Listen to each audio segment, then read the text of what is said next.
One of Lorcana's most unique mechanics is shifting, allowing you to play more powerful characters sooner. And Set 4, Ursula's Return, adds a fun new twist, allowing you to discard cards to shift instead. But how does it all work? Well, in this video, I'm going to tell you everything you need to know about shifting. In Lorcana, shifting allows you to play one character on top of another character of the same name.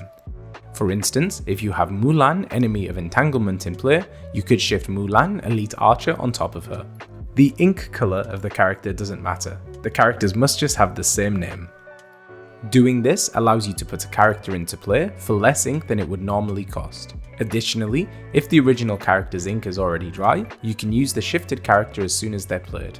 All characters who can shift also have the Floodborn classification, so they're very easy to spot. The cost to shift is displayed here on the card, and there are two types of shift cost. The first requires you to pay ink to play the character. As you can see, the shift cost is less than the regular cost to play the character, so shifting allows you to save ink when you play them. To play the shifted character, simply exert ink to pay the cost and then play them on top of the original card.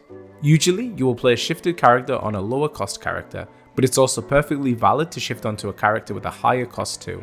In the case of Mulan, to activate her ability she has to be shifted first, so you can see why you might choose to do this. Items or actions that reduce the cost to play a character also reduce the shift cost, so if you exert a lantern, the cost to shift is also reduced by 1 ink. The second type of shift is discarding cards, something introduced as part of Set 4 Ursula's Return. To shift these types of characters, you must discard a card or cards based on the requirements. In these instances, you should discard as required, and then play the character on top of the original card.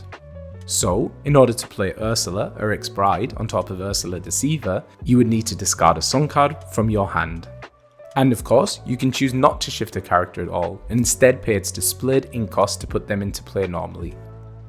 When you shift a character on top of another, the original card's abilities, strength and willpower are no longer in effect. This is because the shifted character replaces them. Damage and any status effects also carry over, so if the original character had 2 damage counters on them, these are now moved to the shifted character. This damage negates abilities such as resist, so even if the shifted character has resist +2, they would still carry over the 2 damage. Any states that they had carry over, so if the character's ink was dry, you could do the same actions you normally could. Quest, challenge, sing, and so on, all in the turn the character's played. And if the character was exerted, the shifted character would enter play exerted too. Similarly, any modifications to the character's strength or willpower also carry over. When a shifted character is banished, both the original card and the shifted version go to the discard pile.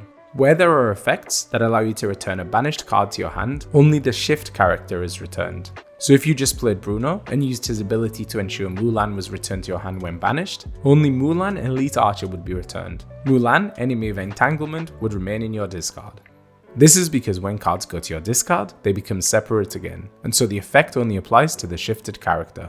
However, the same does not apply for effects that move characters elsewhere on your board. For instance, if your opponent played Kit Cloudkicker Tough Guy to return a character with 2 strength or less to your hand, both cards would be returned, the original and the shift. The same applies if your opponent plays Let It Go to place Mulan into your inkwell. Both cards would be moved there and you'd gain 2 ink. And that's all you need to know about shift. If you found this video useful, give us a like on the way out, and let us know in the comments which mechanic you'd like to see us cover next. And until next time, happy questing!